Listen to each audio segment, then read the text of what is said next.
Se tiveras que empezar hoxe, de novo, que cambiarías? Iso é unha pregunta que non xa sabería eu moi contestar. Que faría? Formaríaste algún error que... Bueno, errores muchísimos. Errores eu creo que cometín máis que aciertos. Pero bueno, deses se aprende, non? Dos errores se aprende. Volvería a facer isto? Pois igual, sí.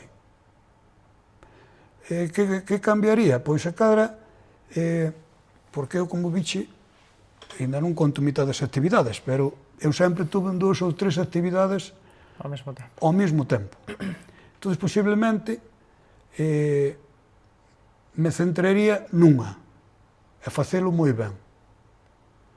Se non me aburría, claro, que podía ser. Eu creo que temos ese problema. Pero bueno, a min deume sempre a cabeza para facer 3 ou 4 cousas ao tempo. Pero desde logo non estou descontento coa miña vida, non? Mais ou menos, pois fun indo, non? Que consello lle darías a xente que queira emprender, non só na restauración, que tamén podemos matizalo aí, pero que queira emprender aquí, no rural? Que estudie ben o proxecto, que faga un análisis de mercado, que non faga como fixemos todos a ollo. Iso vai che garantizar un pouco que tes un cliente potencial para facelo, non? Danche unha viabilidade de negocio. Que ames a profesión. Que se non disfrutas nesa profesión non te metas. Que se non tes un puto duro, tampouco. Porque senón iso nunca sale ben. E que máis?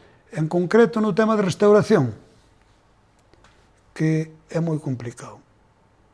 Que se tes que ter primeiro un poder un pouquiño económico viable e despois personal. Claro, canto é un poder económico viable? Depende Porque a mellor hai moita xente que dice, teño aquí 5.000 euros. Iso non che vai para nada.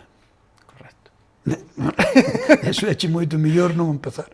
Pero bueno, que empezamos todos así. Non é que tuéramos 5.000, é que tiñamos menos 30.000. E fomos salindo. Era outra época tamén. Entonces, claro, pero tamén se miras ben, quen vai ter tanta pasta para empezar? Non se ten. Sobre todo, eu creo que tens que ter un equipo de traballo, unha idea de traballo, saber traballar. Non se pode montar un restaurante sin ter ni puta idea. Correcto. Porque as posibilidades de que che vai mal son moitas. Vale? Pero, por outra parte, o que lle gusta é que emprenda. A xente nova é que ten que emprender. Que oportunidades ves tú aquí? No rural vívese moito mellor que na cidade, iso sabémoslo todos. Xente, hoxe hai negocios no rural que van quedar vacíos por jubilación, por X, que podían ter unha continuidade perfectamente, todo relacionado coa ganadería, coa madeira, e como non, para sostener todo ese sistema de temas de hostelería que ainda está por descubrir. Pero crees que está cambiando ou que a xente sigue tirando para a ciudad? Na pandemia parecía... Temos como moi asumido, non? O de que as oportunidades están na ciudad. A ver, o que é indiscutible que máis posibilidades para certas profesións tes na ciudad. Iso é indiscutible. Agora, que hai outras profesións que podes adaptar ao rural? Pois tamén. Que, non sei, que haxa moita xente que lle gusta moito máis vivir no rural tamén.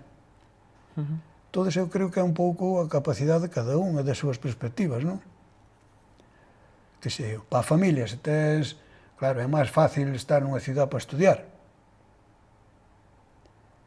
Pero bueno, nos estudiamos un pouco, bueno, íbamos andando, que agora tamén hai unha superprotección dos nenos. E agora vexo algún neno con 14 anos que os levan pola mão ao colegio. Eso, onde xoga agora o pequeno? Que travesuras pode facer? Eu con 10 anos iba polos camiños xeando popa, nadie me levou. Sí, temos como moi infundado de... Está moi super protegido. Sí, de que hai canto peligro, hai. Que peligro, bueno, peligro, pois claro, pode pasar. O peligro tamén había antes, Coño, como non había de haber. Ibais por camiños... Íbamos por camiños... De noite, moitas veces... Claro, Íbamos cativos, eu recordo de ir cativos, chamalos polas casas, de ir cativos de 7, 8 a 9 anos para o bus escolar que estaba a 2 kilómetros. Íbamos andando, comendo un cacho de pan, ali. Claro. Despois quedamos na casa, moxindo nas vacas. E non pasou nada, nin nos levou naide. Correcto. Bueno, Levantábaste se querías desayunar, desayunabas, facíalo ti. E agora parece que, joder, con menos de 14 anos eu creo que os hai que acompañar, non estou seguro, pero creo que os hai que acompañar á porta do grupo. Con menos de 14 anos. Pa onde vamos? Xa. E despois non poden ir estar xogando ali porque non sei que veña. Oh, non, eu creo que mal. Hai que cambiar aí. Hai que cambiar iso. Hai que cambiar. Que legado queres deixar aquí na Terra Cha? Nada, legado non quero. Porque, bueno, estás nunha edad que tamén estás próximo. Estou nunha edad, teño 62 anos, faltanme 3 anos para jubilarme. Pero queres? Non sei. No seu momento eu pensarei. Se fora capaz de ter un personal adecuado e eu facer pouco, porque que eu estou agora nun límite de querer facer traballar pouco. Gestionar isto e por aí, sígueme levando tal. Pero claro, non estou xa para estar aquí horas e horas, non. Entonces, dentro de 3 anos falaremos a ver que pasa. Haberá que facer outra entrevista. A ver que sucede. O legado, simplemente quero deixar o legado de que fixen que foi unha boa persoa. Eu creo que intencionadamente non lle fixe mal a naide nunca. Entonces, con moitas inquietudes, amante do deporte total, practico 40.000 cousas, que me gustaron innovar en 1000 cousas, que me equivoqueime noutras e noutras cuantas non, de verdadeiras barbaridades que fixen, queres contuche algunha? Adiante.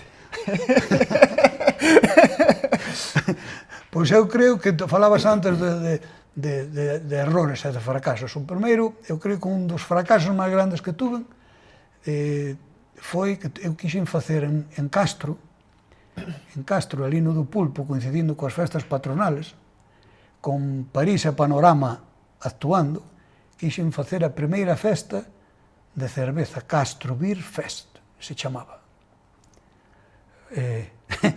Entón, recordo eu que aquelo, claro, eu asociaba canta xente pode ir ver 20.000 personas, porque igual nos quedamos cortos. 20.000 personas nun sitio e eu fago no caseto aquel do Pulpo unha chisma de cerveza, unha feira de cerveza, vestidos todos para a ocasión, con 100 barriles de cerveza, con 1000 salchichas, 1000 hamburguesas. Fracaso total. Total e absoluto. Por qué? Porque non era o sitio adecuado. A xente iba para a festa, pero non paraban ali. Entón, aquilo foi un fracaso. Tiramos 1000 salchichas, tiramos 500 hamburguesas, que ibas a facer? Eu prepareime para vender, pero non se vendeu. Aí volvemos ao de antes, non? Facer un bon estudio de mercado. Pero o estudio de mercado...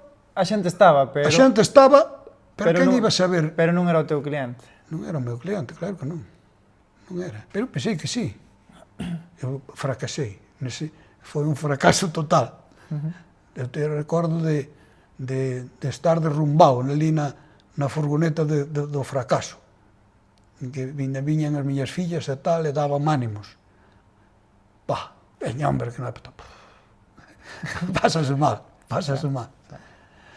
Bueno, depois, que pasa? Por exemplo, ali na cervecería tamén fixen barbaridades de traer, pois, para cerrar a calle, traer 2 orquestas, por decir algo.